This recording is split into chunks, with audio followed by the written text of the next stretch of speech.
नमस्कार दोस्तों, मैं संदीप त्रिपाठी आप सभी का स्वागत करता हूं अपने इस YouTube चैनल स्टडी पॉइंट 7 पर।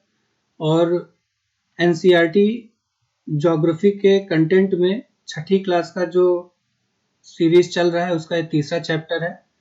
यहाँ पर हम पृथ्वी की गतियों के ऊपर बात करेंगे और ये जो कंटेंट है इसका जो रिलेशन है, जो संबंध है, वो विश्व भूगोल के साथ है। इससे पहले जो चैप्टर हुए हैं वो सौरमंडल में पृथ्वी और अक्षांश एवं देशांतर हो चुके हैं। वो वीडियो आपको प्लेलिस्ट में मिल जाएगा, वो प्लेलिस्ट में भी आप जाके देख सकते हैं। और इससे प्रीवियस जो वीडियो हुआ है, जो टॉपिक हुआ है, वो अक्षांश एवं देशांतर है, वो आपको आई सेक्शन में, आई बटन में देखने को मिल जाएगा। तो स्टार्ट करते हैं हम आज का अपना चैप्टर, पृथ्वी की गतियां। तो इस चैप्टर में जो टॉपिक हमें देखने को मिलेंगे वो पहला टॉपिक है घूर्णन गति एवं परिक्रमण, दूसरा है प्रदीप्त वृत्त, तीसरा है दैनिक गति, चौथा है उत्तर अयनांत, नेक्स्ट है दक्षिण अयनांत और आखिरी है विषुव। तो इतने टॉपिक हमें इस चैप्टर में देखने को मिलता है। तो स्टार्ट करते हैं हम अपना पहला टॉपिक, घूर्णन गति एवं परिक्रमण। तो जैसा कि हमें ये पता है कि पृथ्वी की जो गति होती है वो दो प्रकार की होती है, एक होती है घूर्णन गति और दूसरी होती है परिक्रमण गति।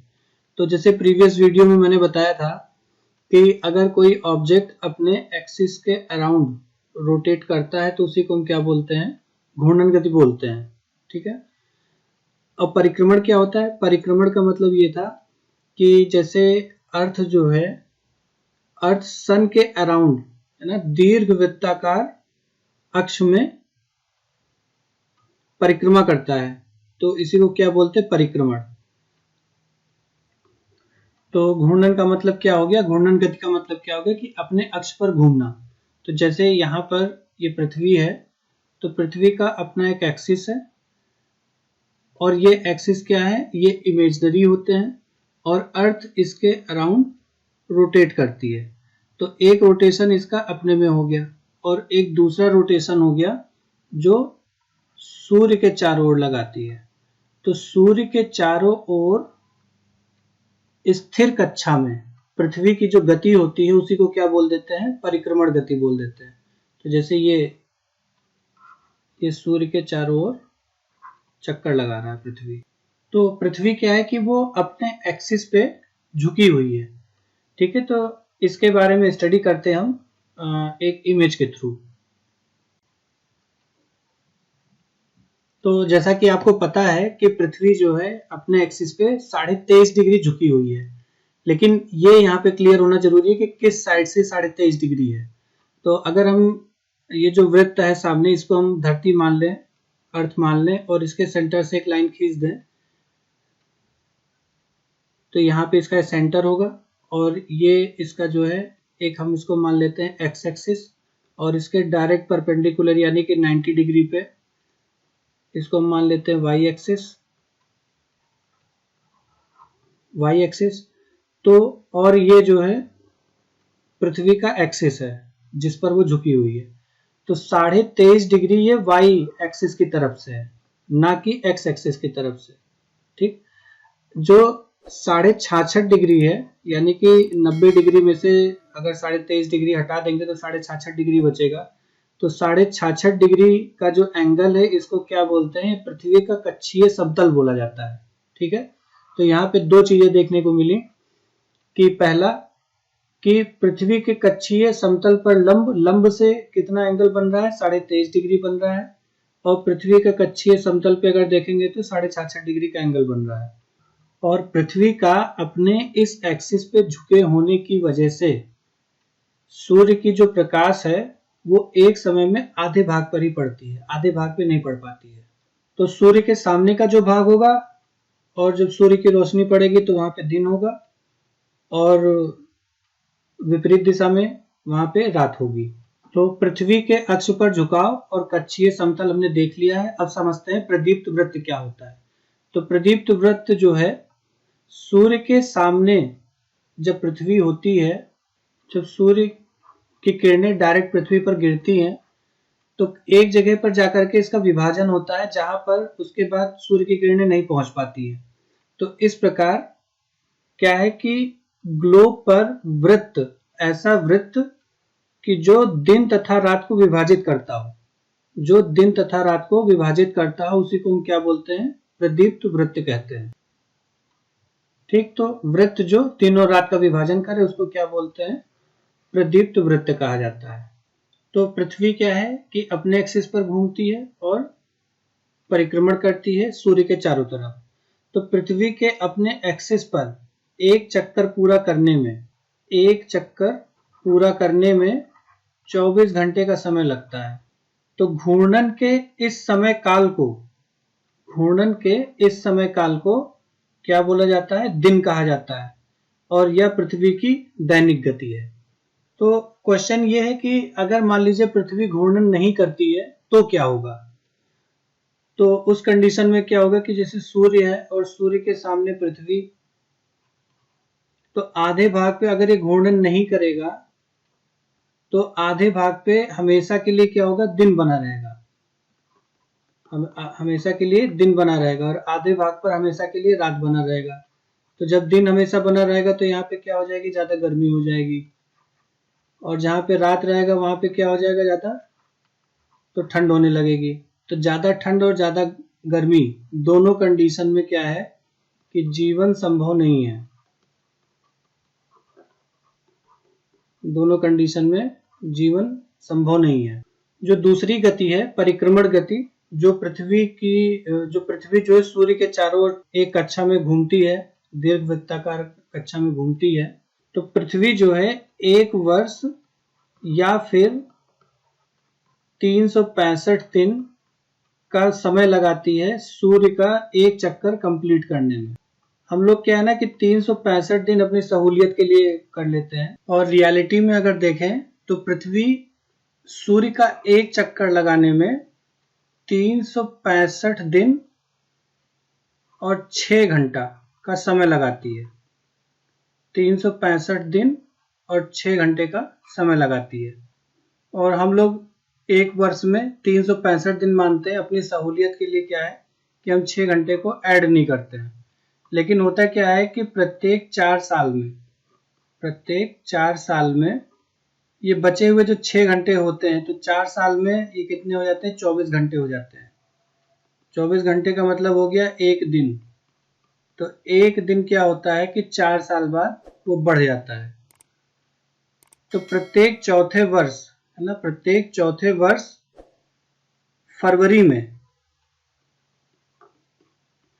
में ये 28 से 29 दिन का हो जाता है। हर चौथे साल में जब ये 4 के साथ मतलब 4 साल पे कंप्लीट होगा तो 24 घंटा होगा, एक दिन बन जाएगा। तो एक दिन क्या होगा? फरवरी में उसको बढ़ा दिया जाता है। और जब जिस साल में फरवरी 29 दिन की होती है उसको हम क्या बोलते हैं? लीप ईयर बोलते हैं। और इस लीप ईयर में कितने टोटल दिन हो जाते हैं? वो 366 दिन हो जाते हैं। 366 दिन हो जाते हैं। ठीक है, अब इस इमेज के ऊपर डिस्कस करते हैं। इस इमेज में हमें जो है पृथ्वी के परिक्रमण एवं ऋतुओं के बारे में जानने को मिलेगा। तो यहाँ पे देखिए कुछ डेट लिखे हुए हैं। यहाँ पे देखिए जैसे 21 जून लिखा हुआ है, यहाँ पे 23 सितंबर लिखा हुआ है, यहाँ पे 22 दिसंबर लिखा हुआ है, यहाँ पे 21 मार्च लिखा हुआ है। तो इसका मतलब क्या है वो अब हम देखते हैं। तो 21 जून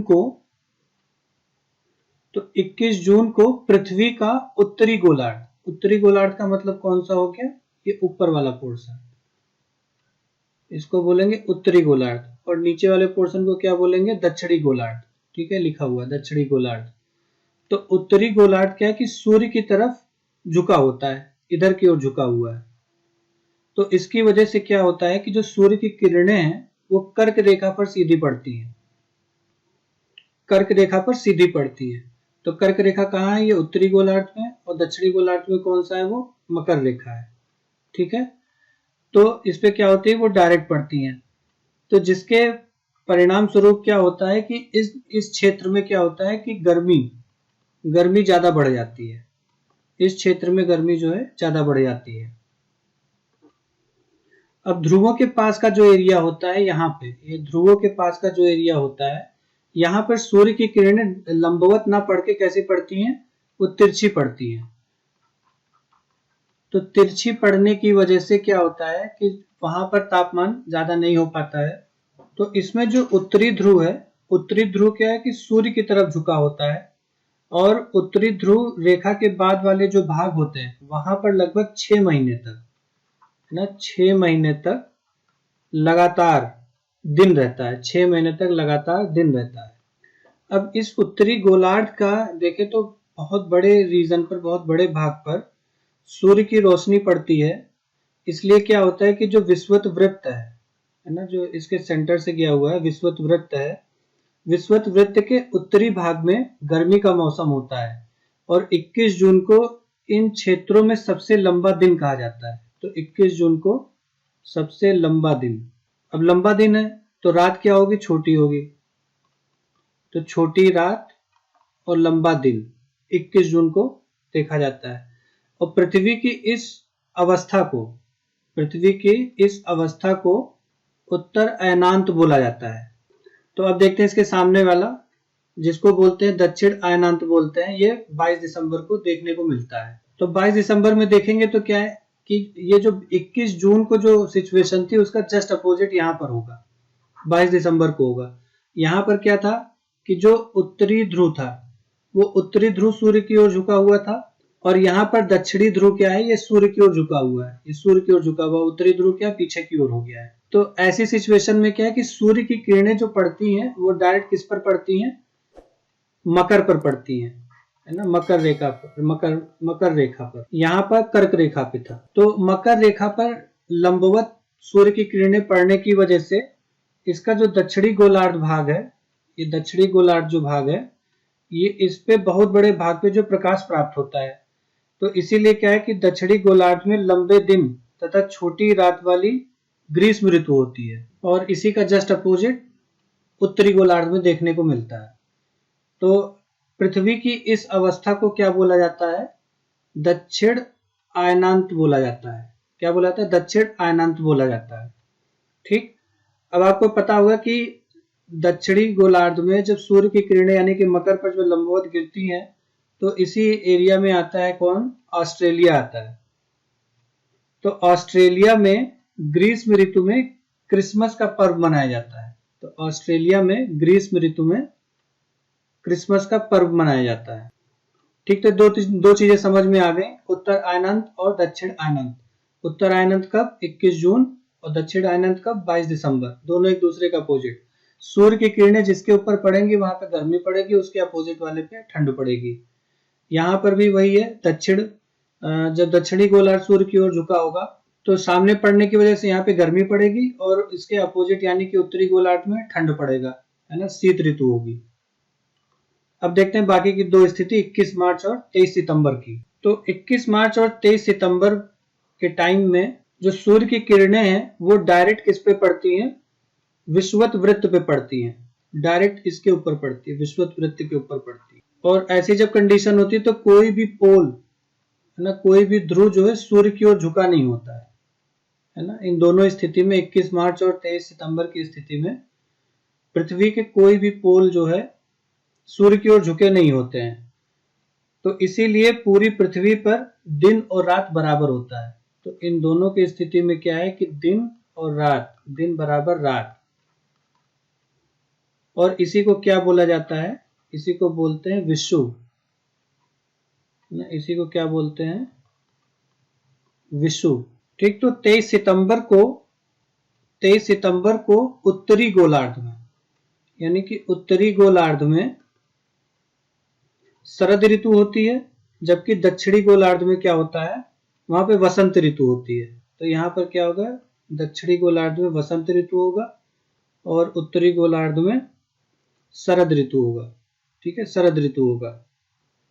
और 21 मार्च को क्या होता है कि उसका जस्ट अपोजिट हो जाता है। तो 21 मार्च को जो है उत्तरी गोलार्ध में क्या होगा, वसंत ऋतु होगा, और दक्षिणी गोलार्ध में क्या होगा, शरद ऋतु वहां पे देखने को मिलेगा। तो इस प्रकार आज का हमारा टॉपिक पृथ्वी की गतियां यहाँ पे कंप्लीट हुआ। इसके बाद जो टॉपिक आएगा वो पृथ्वी के प्रमुख परिमंडल है, उसके ऊपर हम डिस्कशन करेंगे। प्रीवियस वीडियोस जो सौरमंडल में पृथ्वी, अक्षांश एवं देशांतर जो चैप्टर है वो पहले से प्लेलिस्ट में अपलोडेड है, तो उसको भी आप देख सकते हैं। ये पूरा सीक्वेंस है, एक सीक्वेंस में पूरा देखें तो कॉन्सेप्ट जल्दी समझ में आता है, क्लियर होता है और आगे के टॉपिक पढ़ने में फिर आसानी रहती है। तो नेक्स्ट वीडियो आने तक खुश रहिए, मस्त रहिए, पढ़ते रहिए स्टडी पॉइंट 7 के साथ। मिलते हैं नेक्स्ट वीडियो में। धन्यवाद।